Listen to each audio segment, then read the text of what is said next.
Thomas Jefferson to John Adams.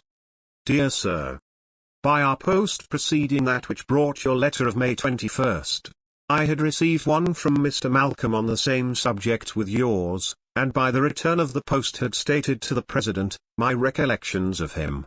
But both of your letters were probably too late, as the appointment had been already made, if we may credit the newspapers. You ask if there is any book that pretends to give any account of the traditions of the Indians, or how one can acquire an idea of them. Some scanty accounts of their traditions, but fuller of their customs and characters are given us by most of the early travelers among them. These you know were chiefly French. Lafitau, among them, and Adair, an Englishman, have written on this subject, the former 2 volumes, the latter one, all in 4.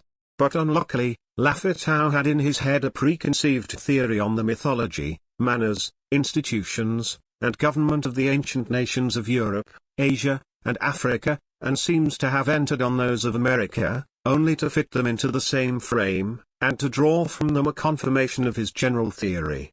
He keeps up a perpetual parallel, in all those articles, between the Indians of America, and the ancients of the other quarters of the globe.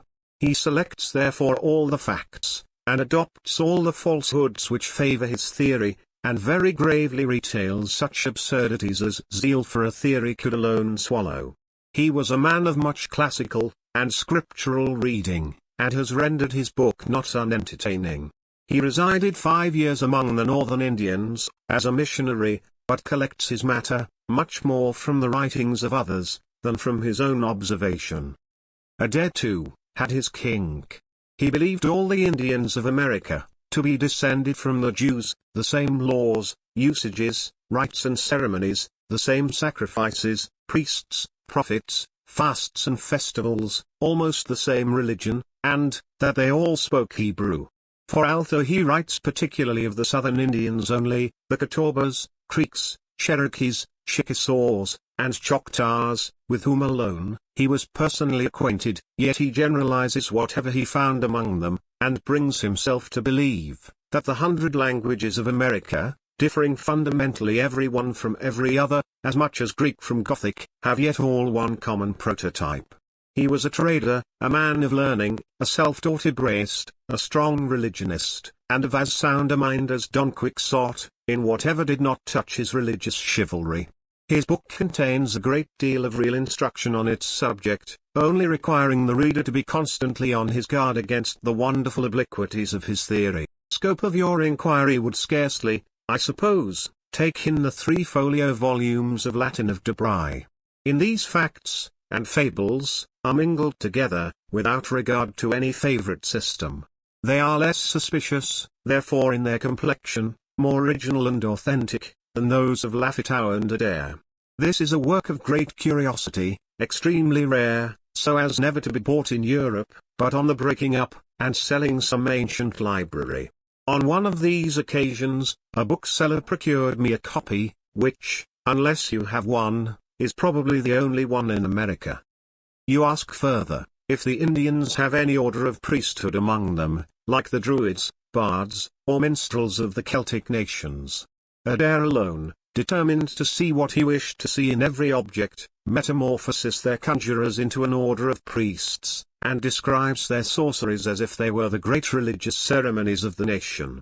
Lafitau calls them by their proper names, jongleurs, devins, sortilèges, de Bry prestigitators. Adair himself sometimes magi, archimagi, cunning men, seers, rainmakers, and the modern Indian interpreters, call them conjurers and witches. They are persons pretending to have communications with the devil and other evil spirits, to foretell future events, bring down rain, find stolen goods, raise the dead, destroy some, and heal others by enchantment, lay spells etc. And Adair, without departing from his parallel of the Jews and Indians, might have found their counterpart, much more aptly, among the soothsayers, sorcerers, and wizards of the Jews, their Janus and Jambres, their Simon Magus, witch of Endor, and the young damsel whose sorceries disturbed Paul so much, instead of placing them in a line with their high priest, their chief priests, and their magnificent hierarchy generally. In the solemn ceremonies of the Indians, The persons who direct or officiate are their chiefs, elders, and warriors. In civil ceremonies or in those of war, it is the head of the cabin, in their private or particular feasts or ceremonies, and sometimes the matrons, as in their corn feasts. And, even here, Adair might have kept up his parallel, without ennobling his conjurers. For the ancient patriarchs, the Noahs, the Abrahams, Isaacs, and Jacobs, and, even after the consecration of Aaron, the Samuels and Elijahs, and we may say further every one for himself, offered sacrifices on the altars.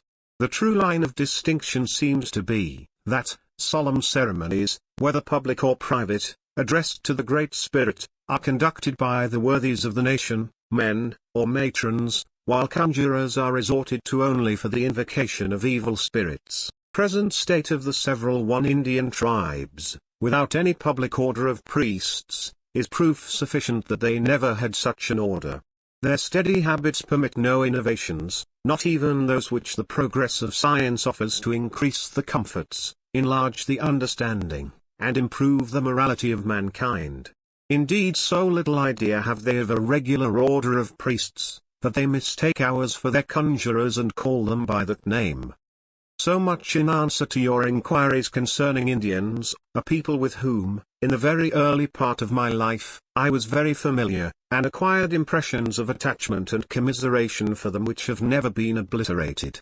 Before the Revolution, they were in the habit of coming often, and in great numbers to the seat of our government, where I was very much with them. I knew much the great Ardast, the warrior and orator of the Cherokees.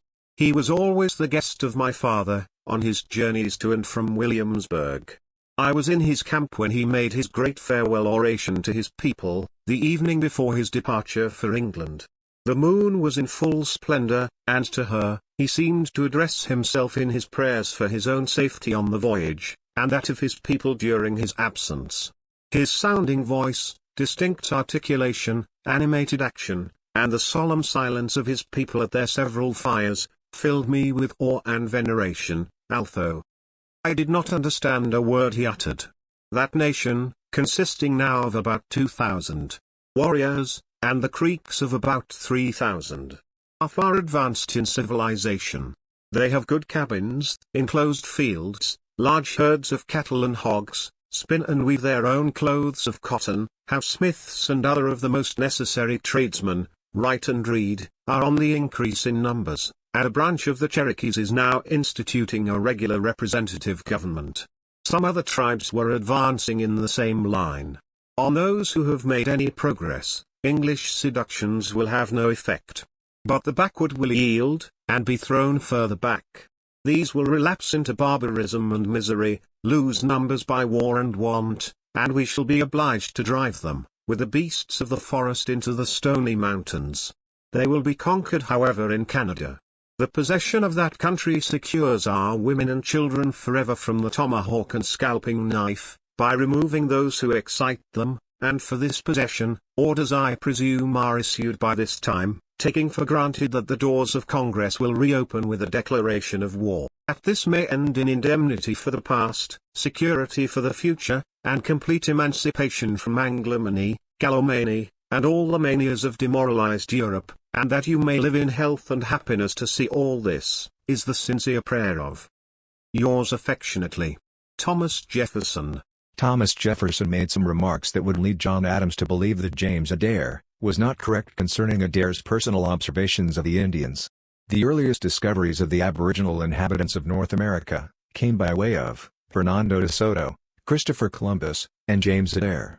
The primary difference between the three is that James Adair lived amongst the aboriginals, and observed them for over 40 years. All the while, writing down his observations.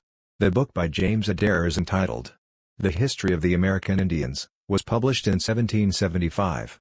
1 year before the Declaration of Independence was signed by the leaders of the 13 colonies. If you would like to learn about the observations of James Adair concerning the Cherokee, Chickasaw, Choctaw, Seminole, and Creek Indians, the Black Ancestry Network Group is in the process of producing audio recordings of selected chapters from Adair's book. At present, there are 5 audio chapters of James Adair's book, located on the Bang YouTube channel. When you consider the modern-day discoveries by historians, What you will find is that James Adair was not the one with his own king concerning his observations of the Aboriginal people. But rather, it was Thomas Jefferson, who could not face the truth of over 40 years of Adair's observations, and his theories that are supported today. Thank you for listening to the Founders Online audio recording. This recording will end in 3, 2, 1.